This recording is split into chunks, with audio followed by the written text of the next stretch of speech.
Hi hello and welcome to charge official. ഇന്ന് നല്ല മഴയുള്ളൊരു ദിവസമാണ്. കാശിക്കുട്ടനെ അങ്കമാടിയിൽ രാവിലെ വിടാൻ വേണ്ടിയിട്ടുള്ള ഒരു പരിപാടികളിലാണ് കേട്ടോ. ഞാൻ രാവിലെ മടിയൊന്നുമില്ല കാശിക്കുട്ടന് പോകാൻ വേണ്ടിയിട്ട്. ആക്ച്വലി ഇന്നത്തെ ഒരു ദിവസം ഞാൻ ഈ ഒരു വീഡിയോ കൊണ്ട് ഉദ്ദേശിക്കുന്നത് എന്താണെന്ന് ചോദിച്ചാൽ, ഞാൻ എൻ്റെ ലൈഫ് ഒന്ന് റീസ്റ്റാർട്ട് ചെയ്യാമെന്ന് വിചാരിച്ചു. റീസ്റ്റാർട്ട് ചെയ്യാൻ മീൻസ് എന്നിലേക്ക് തന്നെ കൂടുതലായിട്ട്, അതായത് എന്നെ തന്നെ കൂടുതലായിട്ട് മനസ്സിലാക്കിക്കൊണ്ടുള്ള കാര്യങ്ങൾ. ഞാൻ ഏറ്റവും കൂടുതൽ സംസാരിക്കാറുള്ള ഒന്നാണ് സെൽഫ് ലവ്. ഇതിപ്പോൾ സെൽഫ് ലവ് മാത്രമല്ല കേട്ടോ, നമ്മുടെ ഒരു ജേണി, നമ്മുടെ ലൈഫിൻ്റെ ആ ഒരു പോക്ക് അതത്ര പ്രോപ്പർ അല്ല, അല്ലെങ്കിൽ അതിന് ഒരു ചേഞ്ച് വേണമെന്ന് നമുക്ക് തോന്നുന്ന ഒരു നിമിഷത്തിലാണല്ലോ നമ്മളൊരു റീസ്റ്റാർട്ടിങ് ലൈഫ് എന്ന് പറയുന്ന ഒരു കോൺസെപ്റ്റിലേക്ക് പോകുന്നത്. സത്യം പറഞ്ഞിട്ടുണ്ടെങ്കിൽ എന്താ ഒരു പുതിയ ഡയറക്ഷനിലേക്ക് പോകണം, അല്ലെങ്കിൽ ഒരു ചേഞ്ച് വേണം, അതിൻ്റെ ഒരു ആവശ്യമുണ്ട് എന്ന് തോന്നിക്കഴിഞ്ഞപ്പോഴത്തേക്കുമാണ് ഞാനും ഈ ഒരു ഡിസിഷനിലേക്ക് എത്തിയത്. കുറച്ച് ദിവസമായിട്ട് അത് എങ്ങനെ വേണം എന്നുള്ള ചിന്തകളും കാര്യങ്ങളൊക്കെ ആയിരുന്നു. അതായത് നമ്മുടെ ഗോൾസും വാല്യൂസും ഒക്കെ ഒന്ന് റീ ഇവാലുവേറ്റ് ചെയ്യുന്ന ഒരു ടൈം ഉണ്ടല്ലോ, ഞാനും അങ്ങനെ ഒന്ന് റീ ഇവാലുവേറ്റ് ചെയ്യുമായിരുന്നു. അപ്പോൾ അങ്ങനെ അതിന് വേണ്ടിയിട്ട് എടുത്ത കുറച്ച് സ്റ്റെപ്സ്, അതിന് ആ ഒരു ചേഞ്ചസ്, എന്തൊക്കെ ചേഞ്ചസ് വേണം എന്നൊരു ഡിസിഷനിലേക്ക് എത്തിക്കഴിയുമ്പോഴത്തേക്കും അതിന് വേണ്ട സ്റ്റെപ്സ് എന്തൊക്കെയാണ്, അല്ലെങ്കിൽ ഏതൊക്കെ സ്റ്റെപ്സാണ് എടുക്കേണ്ടത് എന്നുള്ളതിൻ്റെ പ്ലാനിങ് ആയിരുന്നു.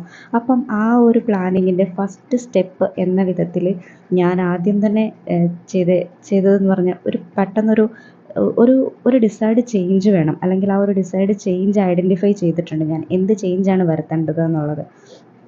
അപ്പം അത് ശരിക്കും ഡിപ്പെൻഡ് ചെയ്യുന്നത് എന്താ പറയുക, നമ്മുടെ ലൈഫിൻ്റെ എന്താ പറയുക, നമ്മുടെ ലൈഫിൽ നമ്മൾ എന്താ ചെയ്യേണ്ടത്, അല്ലെങ്കിൽ നമ്മുടെ വാല്യൂസും ഗോൾസും എന്ത് വാല്യൂസും ഗോൾസുമാണ് ഇമ്പോർട്ടൻ്റ് ആയിട്ടുള്ളത് എന്നുള്ളതിൻ്റെ ഒരു റിയലൈസേഷനിൽ നിന്നിട്ടാണ് അതിൻ്റെ ആ ഒരു ചേഞ്ചസ് എന്തൊക്കെ വേണം എന്ന് നമ്മൾ ഐഡൻറ്റിഫൈ ചെയ്യുന്നത് അല്ലേ. അപ്പം ഞാൻ ആ ഒരു ചേഞ്ചസിലേക്ക് കടക്കാൻ വേണ്ടിയിട്ടുള്ള ഫസ്റ്റ് സ്റ്റെപ്പായിട്ട് ഞാൻ എടുത്തത്, എനിക്കൊരു വർക്ക് കോർണർ സെറ്റ് ചെയ്യുക എന്നുള്ളതായിരുന്നു. അത് എനിക്ക് നേരത്തെ റൂമിൽ സൈഡിലൊരു സ്റ്റഡി ടേബിൾ പോലെ ഞാനത് വെച്ചിട്ടുണ്ടായിരുന്നു. പക്ഷെ അന്ന് അത് ഇടയ്ക്ക് എന്തെങ്കിലും പഠിക്കാനോ എന്തെങ്കിലും എഴുതാനോ ഒക്കെ യൂസ് ചെയ്യുക എന്നുള്ളതല്ലാതെ ഒരു പ്രോപ്പർ യൂസേജായിട്ട് അങ്ങനെ ഉണ്ടായിട്ടുണ്ടായിരുന്നില്ല. കൂടുതലും കാശിക്കൂട്ടനെ എന്തെങ്കിലും വരയ്ക്കാനോ എഴുതാനോ ഒക്കെ ആയിട്ട് അവൻ കയറിയിരിക്കുക, ഇല്ലെങ്കിൽ ഞാനും എന്തെങ്കിലും എഴുതാനോ അങ്ങനെയൊക്കെയുള്ള സമയത്ത് കയറിയിരിക്കുക എന്നുള്ളതല്ലാതെ വേറൊരു ഇതുണ്ടായിട്ടില്ല. അപ്പോൾ ഇത്തവണ ഈ ഒരു ദിവസം ഞാൻ അത് റെഡിയാക്കുന്നത് തന്നെ എൻ്റെ ഒരു ഡിസയറിന് വേണ്ടിയിട്ടാണ്, എൻ്റെ ഒരു ആവശ്യത്തിന് വേണ്ടിയിട്ടാണ്. അതായത് ആ ഒരു ഡിസൈഡ് ചേഞ്ചിന് വേണ്ടിയിട്ട്, ഞാൻ ഐഡൻറ്റിഫൈ ചെയ്ത ആ ഒരു മാറ്റത്തിന് വേണ്ടിയിട്ട് മാത്രമാണ് ഞാനിപ്പം ഇത് ചെയ്യുന്നത്. ശരിക്കും പറഞ്ഞാൽ ഇതൊരു ടേബിൾ മേക്ക് ഓവർ എന്ന് വേണമെങ്കിൽ പറയാം. ഇപ്പോഴത്തെ രീതിക്കുള്ള വീഡിയോസിലൊക്കെ കാണുന്ന ഒരു ടേബിൾ മേക്ക് ഓവർ എന്നൊക്കെ വേണേൽ പറയാം. യെസ്, അങ്ങനെ തന്നെ പറയാം കേട്ടോ. കാരണം ഇതിപ്പം എൻ്റെ ഒരു വർക്ക് സ്പേസ് ആയിട്ടാണ് ഞാൻ സെറ്റ് ചെയ്യുന്നത്. എനിക്ക് പഠിക്കുക എന്നുള്ളത് പോലും ഞാൻ എന്നെ തന്നെ ബൂസ്റ്റ് ചെയ്യാൻ വേണ്ടിയിട്ട് എടുക്കുന്ന ഒരു ഡിസിഷനാണ് കേട്ടോ. ഇത് ഞാൻ പഠിച്ചത് MSW ആണ്, മെഡിക്കൽ ആൻഡ് സൈക്യാട്രി സ്പെഷ്യലൈസേഷനാണ്. പക്ഷേ എനിക്ക് ഒരുപാട് കരിയർ ഗ്യാപ്പ് വന്നിട്ടുണ്ട്. എനിക്ക് ജോലിക്ക് കയറുന്ന സമയത്തൊക്കെ ആണെങ്കിൽ പോലും എനിക്ക് കറക്റ്റായിട്ടൊരു എക്സ്പീരിയൻസ് എന്ന് പറയാനുള്ളതില്ല. അപ്പം ബാക്ക് ടു മൈ കരിയർ, എൻ്റെ കരിയറിലേക്കൊന്ന് തിരിച്ചും പോവാനും ഒക്കെ വേണ്ടിയിട്ട് ഇപ്പം അതിനുള്ളൊരു ടൈമാണ് എന്നെനിക്ക് തോന്നുന്നു. ഇനിയും വൈകിക്കഴിഞ്ഞാൽ ചിലപ്പോൾ എനിക്ക് എൻ്റെ കരിയർ തന്നെ നഷ്ടപ്പെടും എന്നൊക്കെ ഒരു തോന്നൽ. കാരണം ഇപ്പം ശരിക്കും എന്നെ ഫോളോ ചെയ്യുന്നവർക്ക്, എൻ്റെ വീഡിയോസൊക്കെ കാണുന്നവർക്ക്, എന്നെ അറിയാവുന്നവർക്കറിയാം ഞാനൊരു സിംഗിൾ മദറാണ്.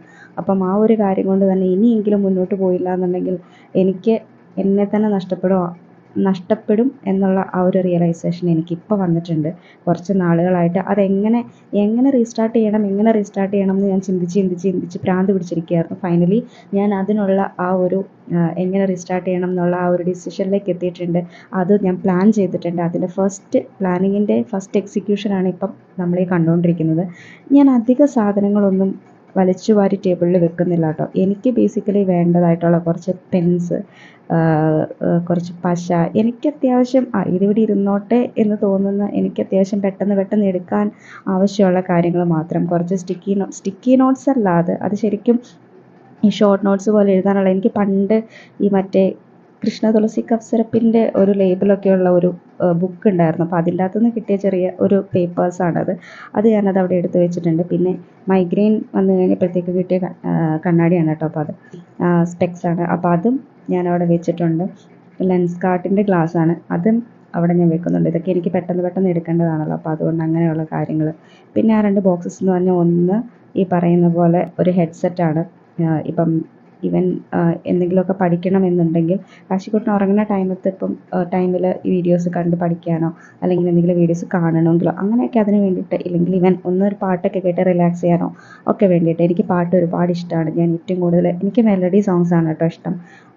നല്ല രവീന്ദ്രൻ മാഷിൻ്റെ, ഗിരീഷ് പുത്തഞ്ചേരിയുടെ ഒക്കെ ആ ഒരു കോമ്പിനേഷനിലൊക്കെയുള്ള പാട്ടുകൾ, ജോൺസൺ മാഷിൻ്റെ പാട്ടുകൾ, ഇങ്ങനെയൊക്കെ ഉള്ളതാണ് എനിക്ക് കൂടുതലായിട്ട് ഇഷ്ടമുള്ളത്. എന്നും പറഞ്ഞ് ഇപ്പോൾ ഉള്ള പാട്ടുകൾ ഞാൻ ഇഷ്ടപ്പെടുന്നില്ല എന്നല്ല, ചില പാട്ടുകളൊക്കെ എനിക്കിഷ്ടമാണ്. എല്ലാ ടൈപ്പ് പാട്ടും ഞാൻ എൻജോയ് ചെയ്യാറുണ്ട്. എന്നാലും ഞാൻ ഒറ്റയ്ക്കിരിക്കുമ്പോൾ എനിക്ക് ഏറ്റവും കൂടുതൽ ഇഷ്ടമുള്ളത് ഇതുപോലെയുള്ള നല്ല സുഖമുള്ള, കേൾക്കാൻ സുഖമുള്ള പാട്ടുകളാണ് കേട്ടോ. എനിക്ക് അങ്ങനെയുള്ളതാണ് ഇഷ്ടം. ഓരോരുത്തർക്കും ഓരോ ഇഷ്ടമുണ്ടല്ലോ. ഇപ്പം എൻ്റെ കാശിക്കുട്ടനൊക്കെ ആണെങ്കിൽ നേരെ തിരിച്ചാണ്, അവനൊക്കെ ഇപ്പോഴത്തെ ആളാണല്ലോ. അപ്പം ഇപ്പോൾ ഉള്ള പോലത്തെ പാട്ടുകൾ, എന്നാൽ അതേസമയം എൻ്റെ കൂടെ പഴയ പാട്ടുകളും അവന് എൻജോയ് ചെയ്യാൻ കൂടാറുണ്ട് കേട്ടോ. അവനും പാട്ട് ഒരുപാട് ഇഷ്ടമാണ്. പാട്ട് പാടാനും പാട്ട് കേൾക്കാനും ഒക്കെ ഒരുപാട് ഇഷ്ടമാണ്. അങ്ങനെ ഓൾമോസ്റ്റ് ഞാൻ എൻ്റെ ടേബിൾ സെറ്റ് ചെയ്ത് കഴിഞ്ഞിട്ടുണ്ട്.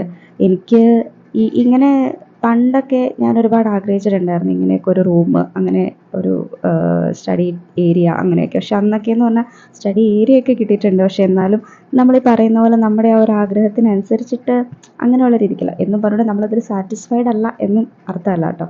അന്നത്തെയൊക്കെ എനിക്ക് തോന്നുന്നു എന്നെപ്പോലുള്ള 90s കിഡ്സൊക്കെ അത്യാവശ്യം കിട്ടുന്നതിൽ സന്തോഷിക്കുന്ന ആൾക്കാരാണ് എന്നുള്ളത്. നീയും വേണം എന്നുള്ള ഒരു റിക്വയർമെൻറ്റിനേക്കാൾ കൂടുതലുള്ളതിൽ സന്തോഷിക്കുന്ന ആൾക്കാരാണെന്നാണ് എനിക്ക് തോന്നിയിട്ടുള്ളത് കേട്ടോ.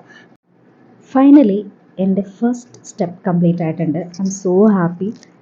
അപ്പോൾ ഇത്രയേ ഉള്ളൂ കേട്ടോ ഈ ഒരു വീഡിയോ. മറ്റു വീഡിയോ ആയിട്ട് കാണുന്നത് വരെ നന്ദി, നമസ്കാരം. See you again.